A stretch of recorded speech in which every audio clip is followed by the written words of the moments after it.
আসসালামু আলাইকুম। নিয়ে আসলাম ডাসা ডাসা পেয়ারা মাখা। আর পেয়ারা দেখলে কার না জিভে পানি চলে আসে।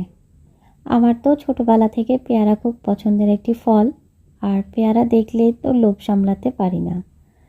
আমরা অনেক জায়গায় অনেক রকম পেয়ারা মাখা খেয়ে থাকি।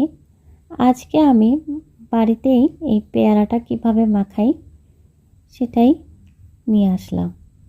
পেয়ারাটা প্রথমে আমি সুন্দর করে স্লাইস করে কেটে নিব। আমি যেভাবে খেতে পছন্দ করি সেভাবে আমি কেটে নিচ্ছি।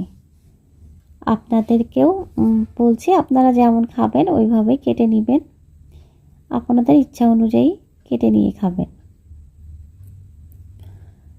আমি স্লাইস করে নিচ্ছি পেয়ারাগুলো কাটা হয়ে গেলে একটা প্লেট রেখেছি। প্লেটটাতে আমি এই পেয়ারাগুলো উঠিয়ে নিব। আসলে পেয়ারা মাখা খেতে খুবই মজা। এত সুস্বাদু একটা ফল।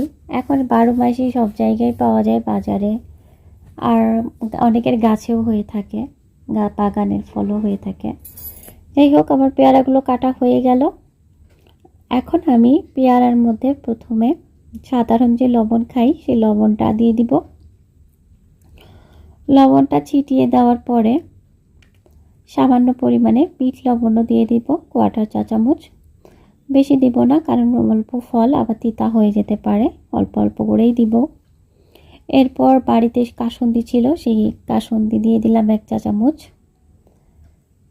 আর স্বাদ বাড়ার জন্য আমি একটু তেঁতুল গুলিয়ে রেখেছিলাম, এখানে 1 চা চামচ তেঁতুল দিয়ে দিলাম।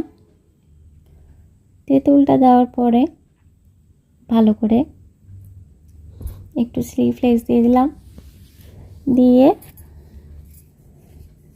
একটু নাড়াচাড়া করে নিতে হবে। তার আগে 2টা কাঁচামরিচ দিয়ে দিলাম কাটা। খুব সুন্দর করে মাখানোর জন্য সবগুলো মশলা দিয়ে এই রেসিপিটা করা যায়। আসলে অনেক অল্প উপকরণ দিয়ে নিজেরাই বাড়িতে বাইরের মতো পেয়ারা মাখা করে খাওয়া যায়।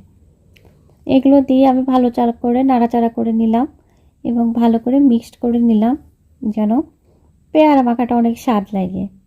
আর এই তেঁতুল, তারপর পেয়ারা, এগুলোর কথা শুনলে তো মুখে এমনিতেই পানি আসে। আমি একটু সার্ভ করে নিচ্ছি খাবারের জন্য। উঠিয়ে নিয়ে আমি একটু খেয়ে নিব। আমি ধনেপাতা পছন্দ করি, তাই একটু ধনেপাতা দিয়ে নিলাম।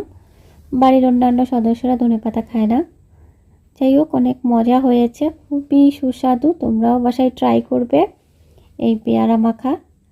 আর একবার খেলে অবশ্যই বারবার খেতে ইচ্ছে করবে। ধন্যবাদ, সবাই ভালো থাকবে।